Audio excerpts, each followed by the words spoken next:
जब जंतर मंतर पर छात्र आए थे तो हमारे देश के तमाम विपक्षी नेता एक एक करके जंतर मंतर पर पहुंच रहे थे, हाजिरी लगा रहे थे, भाषण देने के लिए आए थे। हर विपक्ष का नेता वहां पर दिखना चाहता था। जंतर मंतर के जो नेता थे कॉकरोच पार्टी के, वो भी विपक्षी नेताओं के घर पर जा रहे थे ये कहने के लिए कि भाई आप आइए, हमारे विरोध प्रदर्शन में शामिल होइए। और नेता भी धीरे धीरे वहां जाने लगे और उन्होंने इसका राजनीतिक इस्तेमाल किया। दूसरी बड़ी बात यह है कि जंतर मंतर के प्रदर्शन पर सोनम वांगचुक जैसा आंदोलनों का एक सुपरस्टार बैठा हुआ था। वहां पर एक चेहरा था उस आंदोलन का, और चेहरा कौन था? वो थे सोनम वांगचुक। जबकि रांची में कोई बहुत बड़ा चेहरा नहीं है, वहां बड़े बड़े नेता नहीं हैं। रांची का जो पूरा आंदोलन है ये बिना सुपरस्टार्स के है। इसकी जो स्टार कास्ट है वो बिल्कुल नई है। जबकि कॉकरोच पार्टी के आंदोलन में बड़े बड़े नेता लगातार जा रहे थे, बयान दे रहे थे, अपनी फोटो वहां पर खिंचवा रहे थे, और सोनम वांगचुक उनके पोस्टर बॉय थे। तीसरी बात यह है कि देखिए दोनों जगहों पर अंतर। मोदी सरकार अपने शिक्षा मंत्री को बदलने के लिए तैयार हो गई, तो मोदी सरकार ने सबसे पहले तो सोनम वांगचुक का उपवास जो उन्होंने किया था, अनशन, उसे तोड़वाया। भारत सरकार के 2 बड़े मंत्री अस्पताल में उनके पास गए, उनके साथ बातचीत की और फिर उनका अनशन वहां पर तोड़वाया। और उसके बाद मोदी सरकार ने अपने शिक्षा मंत्री का इस्तीफा भी ले लिया, यानी सारी मांगे उनकी मान ली। और उसके बाद से लगातार प्रधानमंत्री मोदी ये कहते रहे कि वो क्या क्या कदम उठा रहे हैं। एक हाई लेवल कमेटी उन्होंने बना दी, उसके बाद कानूनों में नए बदलाव कर दिए, और लगातार इस बारे में काम हो रहा है कि भाई जो क्वेश्चन पेपर लीक करने की जो समस्या है ये इसके बाद देश में ख़त्म हो जाए। अब दूसरी तरफ यहाँ देखिए, यहाँ पर कोई विपक्षी नेता यहाँ नहीं पहुँचा। यहाँ इन छात्रों की भी अच्छी बात यह है कि इन्होंने भी किसी विपक्षी नेता को ये नहीं कहा कि आप हमारे यहाँ आइए, और कोई विपक्षी नेता वहाँ पहुँचा भी नहीं। इनके पास सोनम वांगचुक जैसा कोई सुपरस्टार नहीं है, और हेमंत सोरेन ने अभी तक इनके साथ वो दरियादिली नहीं दिखाई जो कि मोदी सरकार ने दिखाई।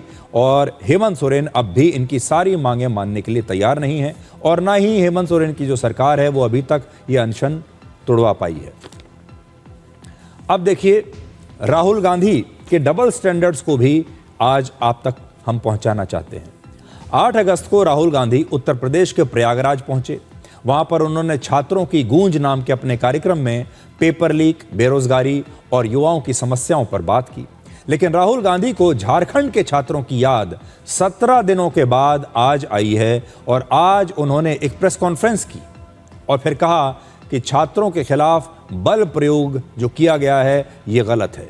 उन्होंने ये भी कहा कि छात्र चाहे इस देश में कहीं भी प्रोटेस्ट कर रहे हों, हम उनके साथ हैं, ये उन्होंने कह दिया। बीजेपी ने कहा कि छात्रों के मुद्दे पर कोटा और प्रयागराज जाने वाले राहुल गांधी को रांची जाने का समय नहीं मिला। राहुल गांधी रांची में जाकर ये छात्रों की गूंज नामक अपना कार्यक्रम क्यों नहीं करते? झारखंड के छात्रों के लिए मेरा मैसेज क्लियर है। We condemn any violence against peacefully protesting students. Does not matter where it is happening, we condemn it, we are against it, we do not recommend it, we do not support it. We are very clear, कोई confusion नहीं हमारे mind में।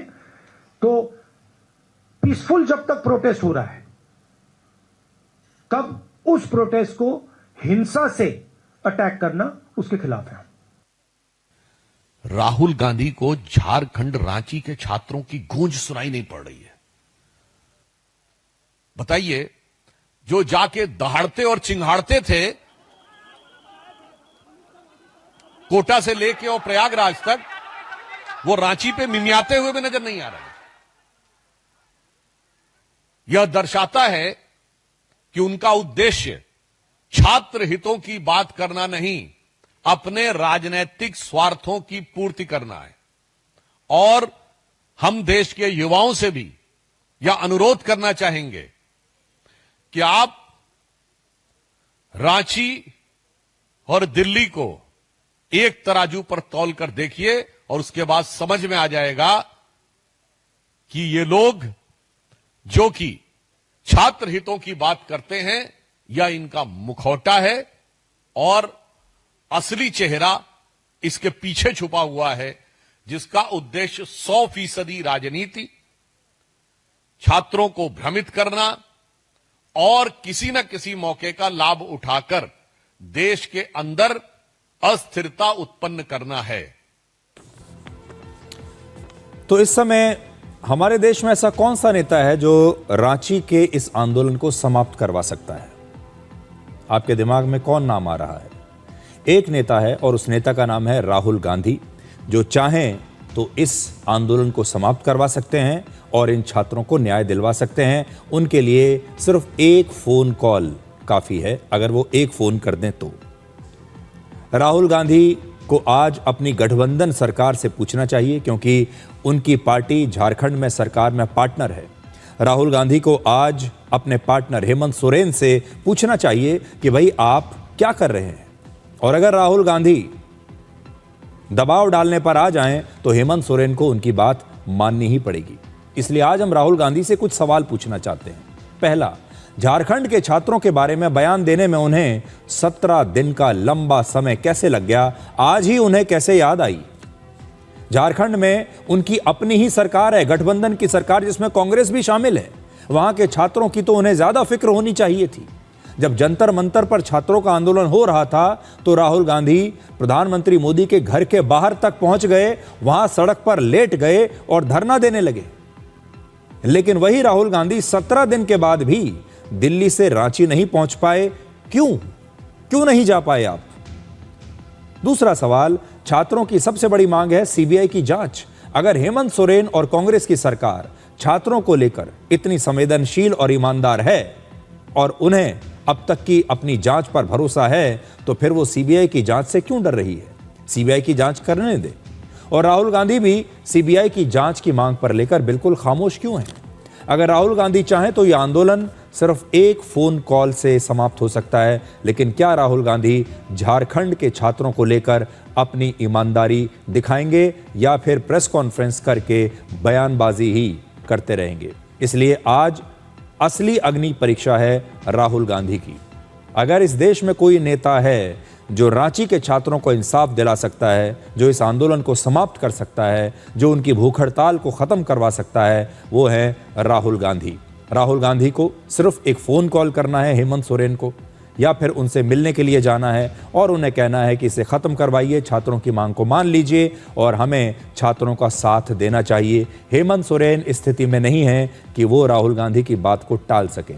लेकिन क्या राहुल गांधी ये बात कहेंगे? आज बड़ा सवाल ये है। दिलचस्प बात यह भी है कि राहुल गांधी के ही एक और साथी समाजवादी पार्टी के अध्यक्ष अखिलेश यादव को लगता है कि झारखंड के छात्रों के इस आंदोलन के लिए वहां की राज्य सरकार नहीं, वहां के मुख्यमंत्री नहीं, बल्कि केंद्र की मोदी सरकार ही जिम्मेदार है। यानी उनकी जो पॉलिसी है वो ये है कि देश में कहीं भी कुछ हो जाए, राज्य सरकार की गलती नहीं है, हर जगह मोदी सरकार की ही गलती है। सच्चाई है कि झारखंड के बच्चों से बातचीत हुई है सरकार की, और सरकार बातचीत कर रही है। हमें उम्मीद है रास्ता निकलेगा, लेकिन असली जिम्मेदार है भारत की सरकार। भारत की सरकार ने क्या किया है झारखंड के लोगों को नौकरी देने के लिए? भाई, भारत सरकार अगर कुछ काम अच्छा करती तो स्टेट गवर्नमेंट को भी फायदा होता है, स्टेट गवर्नमेंट भी काम करती। असली जिम्मेदार अगर कोई है बेरोजगारी के लिए और नौजवानों को उनका भविष्य अंधकार में डालने के लिए, वो भारत सरकार। तो दबाव तो पड़ रहा है और इस आंदोलन के 17 दिन के बाद अब झारखंड की सरकार इस परीक्षा को लेकर पूरी तरह से डैमेज कंट्रोल में लगी हुई है। आज झारखंड पब्लिक सर्विस कमीशन के पूर्व चेयरमैन को झारखंड की सीआईडी ने गिरफ्तार कर लिया है। झारखंड पब्लिक सर्विस कमीशन की 14th कंबाइंड सिविल सर्विसेज परीक्षा में गड़बड़ी के आरोप लगे हैं और अब इस मामले में कुल मिलाकर 20 लोगों की गिरफ्तारी हो चुकी है। तो गिरफ्तारियां हो रही हैं, एक्शन हो रहा है, लेकिन यह एक्शन बहुत छोटा मोटा है। पूर्व चेयरमैन की गिरफ्तारी से अभी कुछ नहीं होने वाला जब तक बड़े कदम नहीं उठाए जाएंगे।